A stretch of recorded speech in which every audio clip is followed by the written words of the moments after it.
રાજકોટ મહાનગરપાલિકાની આજે સ્ટેન્ડિંગ કમિટીની બેઠક હતી.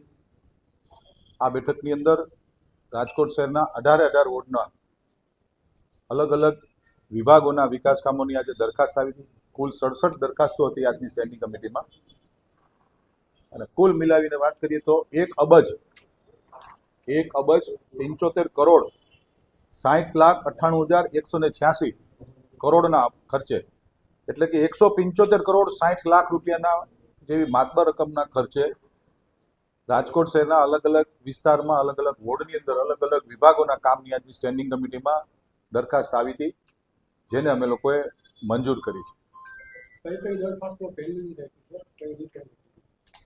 ખાસ કરીને પત્ર નંબર 6 છે, પત્ર નંબર 7 છે. રાજકોટ મહાનગરપાલિકાના વેસ્ટ ઝોન વિસ્તારના જુદા જુદા બગીચાઓ, સિનિયર સિટીઝન પાર્ક તથા બાલ ક્રીડાંગણની 1 વર્ષ માટેની જાળવણીની જે દરખાસ્ત હતી, સ્ટેન્ડિંગ કમિટીમાં વર્ષોથી અમારી ભારતીય જનતા પાર્ટીની પરંપરા રહી છે કે કોઈ પણ દરખાસ્ત ઉપર પક્ષના તમામ કોર્પોરેટરો અને શહેર ભાજપના અધ્યક્ષ ડોક્ટર માધવભાઈ દવેની અધ્યક્ષતાની અંદર આની ચર્ચા થતી હોય છે. આ દરખાસ્તની અંદર વધુ પૈસા અમને જણાતા, કારણ કે 1 વર્ષ અને કુલ 33 બગીચાઓ છે, જેનો ખર્ચ 1 કરોડની આસપાસનો 1 વર્ષનો આવતો હતો.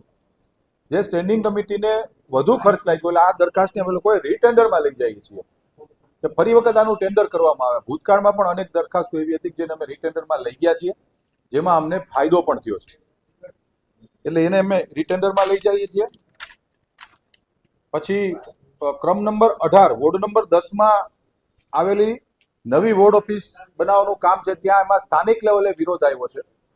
સ્થાનિક સોસાયટીએ જે વિરોધ કર્યો છે, દરખાસ્ત રદ નથી કરતા. અમારા પાર્ટીના કોર્પોરેટરશ્રીઓને પ્રમુખશ્રી દ્વારા સૂચના આપવામાં આવી છે કે સ્થાનિક લેવલે લોકોને સમજાવીને આ વોર્ડ ઓફિસ બનાવવાનું કામ, કારણ કે આ બજેટની યોજના છે મારી, તો આ બજેટની યોજના સાકાર થાય અને વોર્ડ ઓફિસ, આધુનિક વોર્ડ ઓફિસ આપણે જ્યારે બનાવતા હોય છે ત્યારે લોકલ વિરોધ આવ્યો, પણ એ પેન્ડિંગ રાખી છે. લોકલ લેવલે સમજાવી અને આવનારી સ્ટેન્ડિંગમાં અમે લોકો આના માટેના પ્રયત્ન કરી રહ્યા છીએ.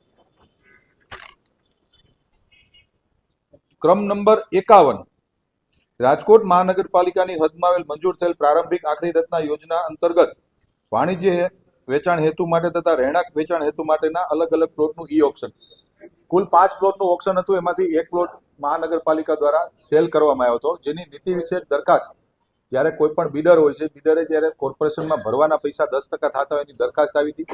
એ પણ હાલ પૂરતી અમે લોકોએ નેક્સ્ટ સ્ટેન્ડિંગ સુધી પેન્ડિંગ રાખી છે. અને ક્રમ નંબર 57 રાજકોટ પ્રાણી ઉદ્યાન મુલાકાતી પ્રવેશ દરોમાં સુધારો કરી અને લાયન સફારી પાર્કમાં પ્રવેશ દર નક્કી કરવા અંગે પત્ર હતો.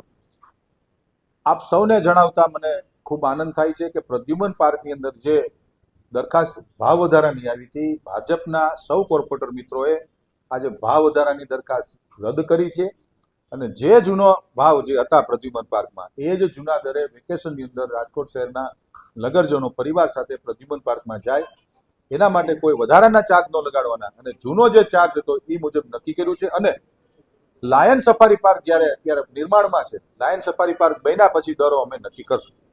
કુલ મિલાવીને આજની રાજકોટ મહાનગરપાલિકાની સ્ટેન્ડિંગ કમિટીમાં અલગ અલગ વોર્ડની અંદર વિકાસ કામોની આજે અમે લોકોએ બહાલી આપી છે, અને 175 કરોડ જેવી માતબર રકમના ખર્ચે અમે લોકો આજની સ્ટેન્ડિંગ કમિટીમાં કામો મંજૂર કર્યા છે.